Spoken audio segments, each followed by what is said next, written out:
On this day, Empress Wu Zetian summoned Yan Liben, the court painter, to build a new palace based on the design of the former dynasty.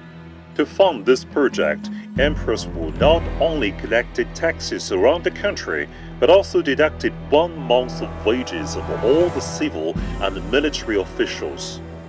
1 year later, the world-renowned Daming Palace became the political center of Tang Dynasty.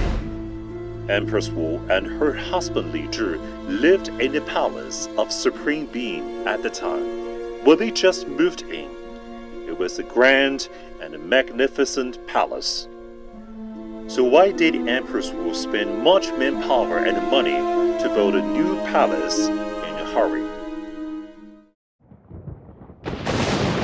Empress Wu killed her 2 rivals in love, Empress Wang, Consort Xiao, and her own daughter, all of which happened in the palace of Supreme Being, where Emperor Wu's bloody memories were imprinted everywhere in the palace.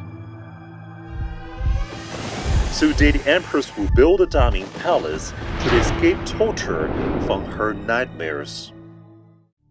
No, she was not such a coward. How could such a ruthless woman like Empress Wu move so aimlessly due to such trifles? According to historical records, Li Zhi, Emperor Gaozong of Tang, had very poor health, and the living condition at the Palace of Supreme Being was really terrible. For her husband's health, Empress Wu was determined to change the living environment. At first glance, this good wife seemed to think about her husband, but the truth is not that simple.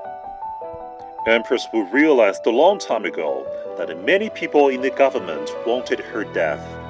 So as long as the emperor lived, Li Zhi would protect her under his wings. When Li Zhi died 20 years later, the 67-year-old Wu Zetian inherited the throne of the Tang Empire, living in a Daming Palace built by herself. For the woman in need of her husband's protection, Empress Wu became the leader of one of the most powerful countries in the world. And at this time, she didn't need to be afraid of anyone.